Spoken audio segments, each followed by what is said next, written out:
This time we're going to make some mango wine. They had a sale at the local shop, so I bought a few and we will turn it into something delicious, hopefully. Mangoes are very sweet, but they are also quite light. I'm afraid that the wine won't have enough body in itself. So I'm going to add some apple and elderberry juice and some mulberries and various kinds of sugar. I will peel these and boil them. They are very ripe, very soft, perfect for winemaking. I will peel them and boil them probably with the seed or the kernel in it. Place all of it into my bucket. Alright, that was probably the most annoying thing I've done this year. Peeling and chopping 25 mangoes. I had to call a friend and talk to him while I was doing it because it was terribly boring. In this I've added, well, maybe a liter, 2 liters of water and 1 liter of black tea to add to the tannin, to the brew. Tannins make it have body. It's the slight dryness. If you drink a cup of black tea and you feel your cheeks kind of pucker a bit, that's tannin in the works. And you will want that in your tea, in your wine, for it to have a body, a fullness, so to speak. Next step is to let this boil and to simmer for, I don't think it needs to simmer very, very long, like half an hour maybe. And then we will add some stuff to it.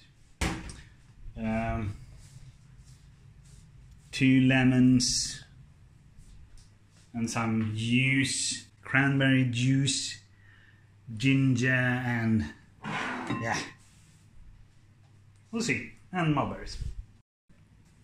It boiled for a while and now I have poured it into my bucket. I could have filtered it, and if it hadn't been so late in the evening I probably would have. But it takes so long for it to cool down so that you can handle it with your hands. So yeah, I will let it ferment with the pieces, the fruit. Now I'm going to add some cold water. This will probably be about 20 liters all in all. Maybe more. Yeah, probably even a bit more. It depends on what the reading of the original gravity tells me later on. But I'm going to add some mulberries and some yeast and some sugar and stuff now. The lemons are halved and the lemon juice is in together with the skin. Some say that you shouldn't really have the pith in, that you should only have the zest, but I don't care. It's all lemon.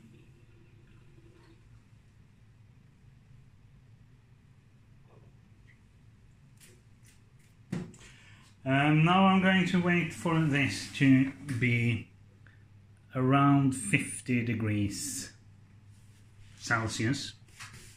And I'm going to do something that I usually don't.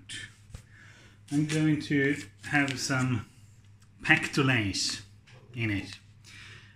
Because usually I leave the skin on the fruit for the natural enzymes which resides in the skin, in the peel, to migrate from the peel into the fruit.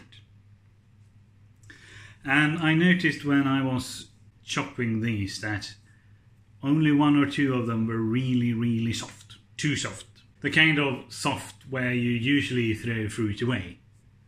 And that is how soft a fruit should be if you are going to use it for winemaking. Many of them were really nicely ripe, dripping with juice. They were lovely for eating. But you need more for the fruit to actually be able to release its inherent sugar content. Therefore, I for once, everything's a first, right? I will use the pectolase. But I need this to cool down, and I will help it on the way with some cold water. I took a reading and it was about 82, which is way too low. I planned to make this about 25 litres or something, but with 82 I couldn't do that. So I had to scrounge the kitchen for sugar, and we had next to none. Now it's going to have to sit there for 2 hours while the pectolase does its thing. 2 hours later, and the pectolase should hopefully have done what it is supposed to do. Now I will add some water, take some readings and try to get a good balance out of this. I guess this will be a bit of a weaker wine, but so around 10% would be nice, I guess. This is the morning after. Well, it's 2 in the afternoon, but it did this early on this morning. This is, of course, the mango wine I made yesterday. It's fascinating. Usually it takes a day or two, and I added the yeast to this about 11:15 p.m. yesterday.